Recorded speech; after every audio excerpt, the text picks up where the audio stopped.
Well, it's the last review in 2018, and it's also the last newly released 2018 movie in my categories to come out.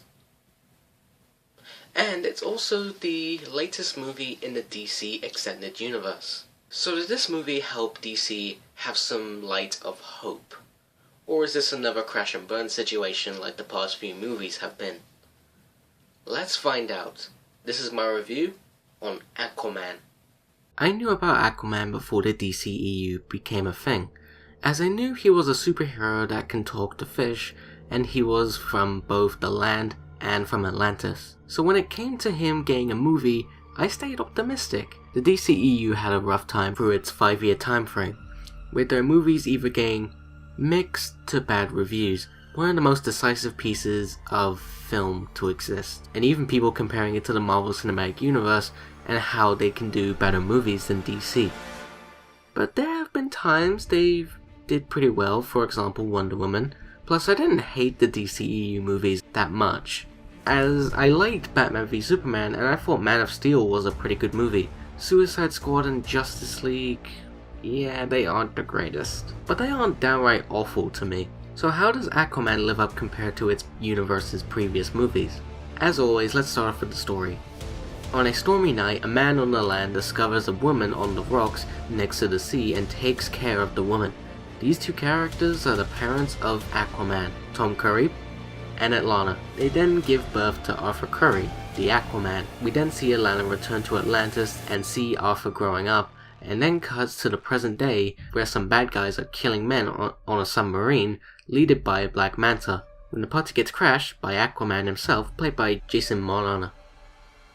After all that, we then meet King Om, played by Patrick Wilson, and Volko, played by Willem Dafoe, on the talks about war with the land and Atlantis. We then see Aquaman meet Mira, played by Amber Heard, wanting to bring Arthur to Atlantis so he can become king and to put a stop to the war. So the two head to Atlantis and get given the task by Volko to search for the trident and stop Om from taking over and starting the war.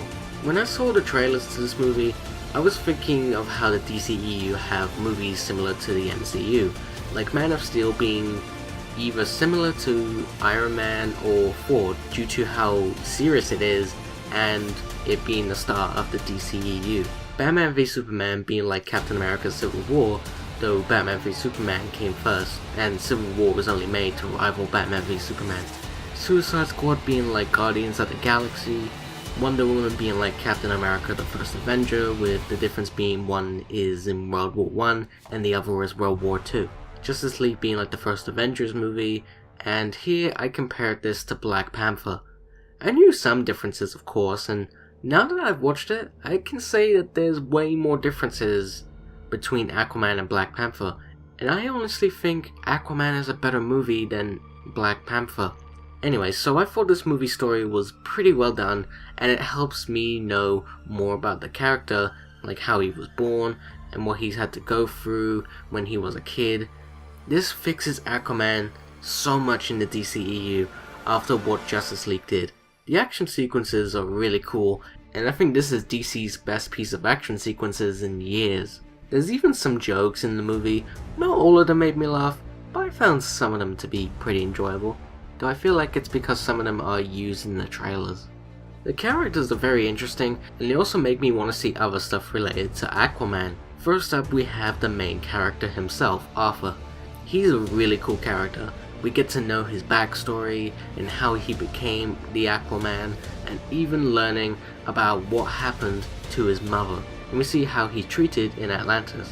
This is really good stuff. It helps out for someone like me who doesn't know much about the character. Then there's Mira. She's smart and willing to help Arthur out with his destiny and make sure he's got the trident and become king. She's pretty funny at times when she's new to the stuff on the land, and she's like the teammate who is smarter than the leader but has to be put on the sidelines. Like we haven't seen that one before. But it isn't too much, as she has a bit more focus than any of the other characters in the movie, besides Arthur of course. She's really cool and so action-packed at times.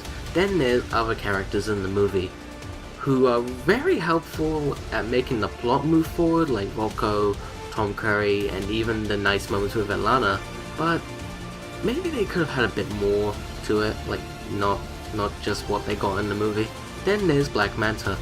In a way, I kinda see him as Killmonger from Black Panther, but with a few differences. They've both lost a parent and they want revenge, and it's all the fault of the main character. That's the basic similarities, but other than that, he's a pretty different character compared to Killmonger. He isn't the main focus, so I feel like if Aquaman is to get a sequel, he would get more of a focus. And then there's King On, the villain of the movie.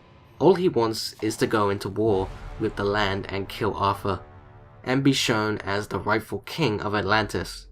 He gets some good characterizations, but I don't think he's a full-fledged villain. Maybe he could have had some more work done to make him a better character. Who knows, maybe in the sequel they could do that. The CGI is outstanding! Look at all the water effects in this movie. I've never seen a live-action movie do anything like this. It's so colorful and makes me really want to go to this kind of Atlantis. The action scenes don't feel too CG, apart from Black Mantha's fighting suit, which of course had to be CG, but at least they knew to make it look real, unlike that one scene in Black Panther.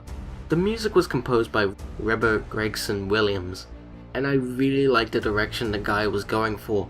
The action music is action-packed, the music in Atlantis is really cool, the music on the land areas are really well done.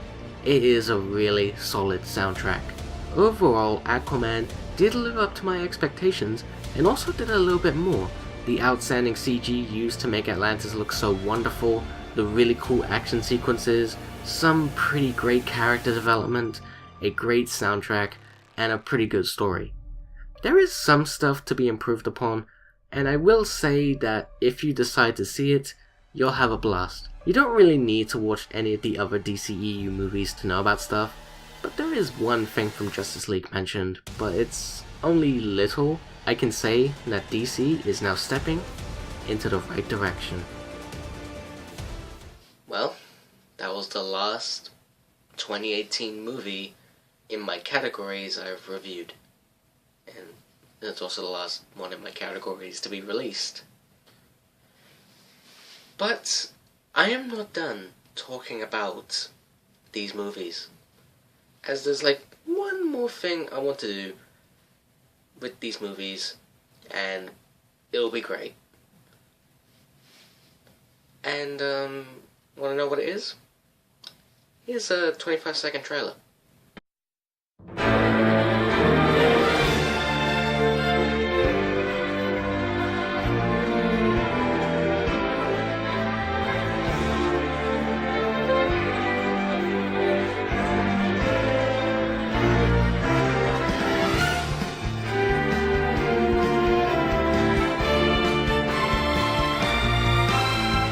Well, that's all the time I have.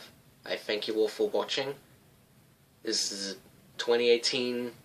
Personally, wasn't great, but in terms of me getting a videos, it was pretty big. Let's just see if 2019 will be a stepping stone. So thank you all for watching, and a Happy New Year from SpeedForce Productions. See you all in 2019.